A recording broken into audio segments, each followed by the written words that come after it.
Hello, welcome back to my channel. If you don't know me, my name is Paula, and if you have been to my channel before, thank you so much for coming back. I really appreciate that. So thank you. I'm glad you're here.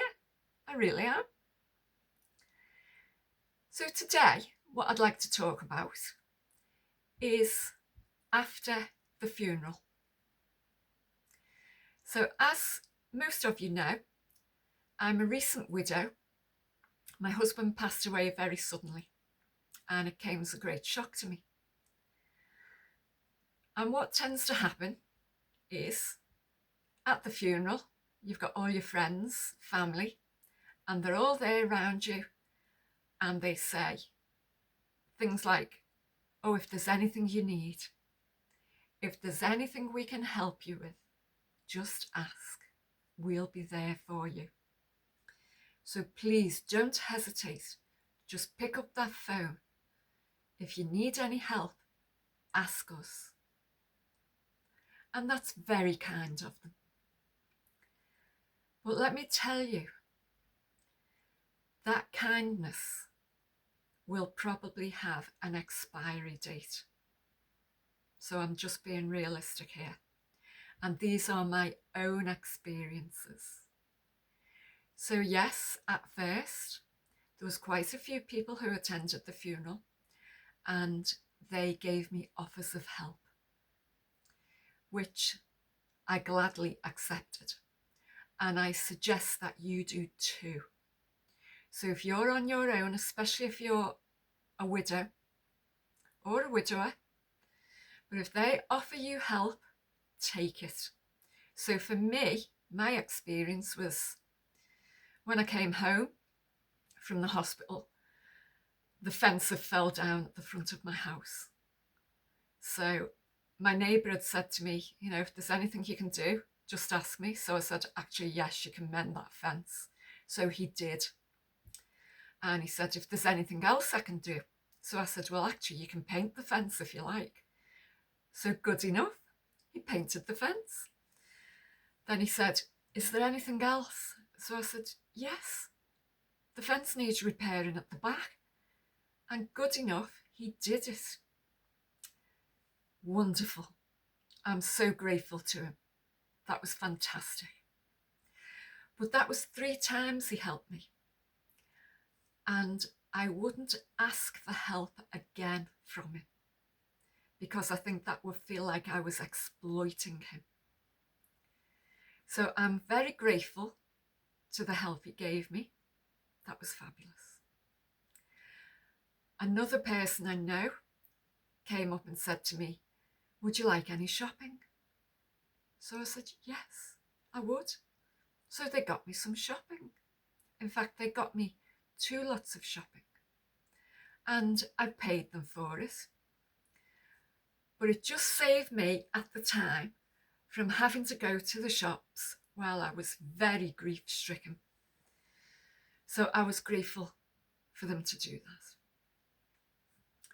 But again, this kind of kindness does have an expiry date. They're not going to do that for you all the time. They're not your personal shopper. So you can accept help a couple of times, but then you really need to start doing things for yourself. Another lady offered help. Would you like me to come to the funeral home and pick up your husband's ashes? And I said, yes, that would be great. And so she did. She came with me, and that was lovely. A couple of other people said, would you like to meet for coffee or lunch? Take your mind off things. If people ask you to do this, go with them. Please go with them. Even if you don't feel like it, get yourself out the house and go out for a break from the grief. Even if you go to the cafe and you start crying in the cafe, really, it's okay. It's okay. Most people will understand, but get yourself out there. Don't just sit in your four walls on your own. Now, that's all well and good. Moving on, 6 months down the line, and all those people who offered help have gone. Poof. They've disappeared. And I'm talking about people who myself and my husband saw regularly, once or twice a week. But they were couples. And now I haven't seen them. I've not seen them. And this, unfortunately, is how it is. When you lose a spouse, your husband, your wife, or your partner, especially your couple friends, will disappear. They will just gradually go. Or they just will disappear very quickly. And you won't hear from them again. And I don't know why that is. I really don't. And I'm not going to suggest anything. But when you've been bereaved, your husband, wife, your partner, a lot of your friends will disappear. Even your acquaintances, they'll just go. And even the acquaintances and friends who actually stay in touch with you, you'll find they don't mention your spouse's name. In fact, they don't mention them at all. They may say, "How are you?" But the answer they want from you is, "I'm fine. I'm doing okay." What they don't want is, "I'm falling apart. I'm grief-stricken. I'm lost." Because that makes them very uncomfortable. And so sometimes I found it's best to keep my grief to myself. I keep my grieving private. Although there are times when I have a little meltdown, whether it's in the shops or whether I'm in company, but it's only for a moment. And then I regain my composure. Because ultimately, people don't like listening to your grief. They find it negative. They find it pulls them down. It spoils their day. Well, I'm very sorry about that if it spoils your day, but actually, I'm grieving, I'm having a bad time, and if you don't want to listen to us, don't ask me how I feel. Okay. So, moving on from that, the other thing to remember is you are on your own now. You've lost your special person, and you are now on your own. Even if your friends stay in touch, even if you've got a good family support network, you're still on your own. So what we need to do is start being our own best friend. Try not to rely on other people. Try not to rely on them to take you out or to do things with or to help you around the house or the garden. Once those initial offers of help have gone, and that's usually in the first 6 months, it's time for you to do things yourself. So if you need help in the garden or help around the house, either do it yourself or pay someone to do it for you. If you want to go out to the theatre or the cinema, or you want to go to a cafe or a restaurant, go on your own. Yes, go on your own. Start learning to enjoy your own company. This is how you will move forward in your grief. So I'm not saying you forget your loved one, not at all. That pain of grief will always be with you. But you can be happy again. You can feel joy. And you can feel a sense of empowerment through moving forward on your own. And I'd suggest starting small. Go for a coffee on your own. Do things you enjoy.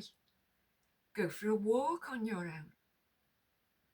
If you enjoy going for a treatment, a beauty treatment, or a massage, do it. Do things that make you feel good. If you're a woman, go and have your nails done. Go and have your hair done. Treat yourself. If you're a gentleman, again, you could go for a massage. Go for a walk. Buy yourself some wonderful cologne. Cook yourself a lovely meal.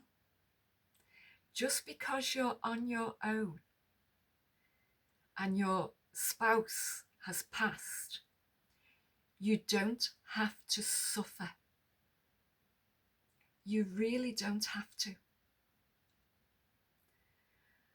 And although it feels like you're suffering now, you can move forward.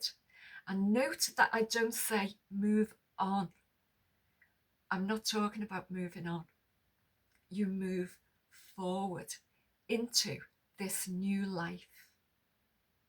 Because that's what it is. It's a new life for you. And yes, it's going to be difficult at first. So all those people who said they'll be there to help you, they will have gone by now. Give it 6 months. They'll have gone. But to grow stronger, start doing things on your own. And every time you do something on your own, stop for a moment. Try and feel gratitude that you've been able to do that alone. Try and feel a sense of empowerment that you've been able to do that alone. And by doing that, you are honouring your spouse. You haven't forgotten them. You're moving forward. They will always be by your side.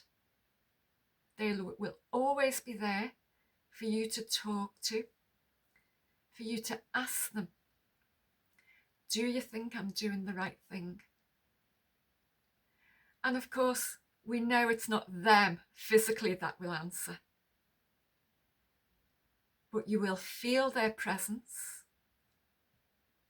and you will get the answers you need, partly from your gut instinct and how you know your loved one would answer. So I hope you are moving forward in your grief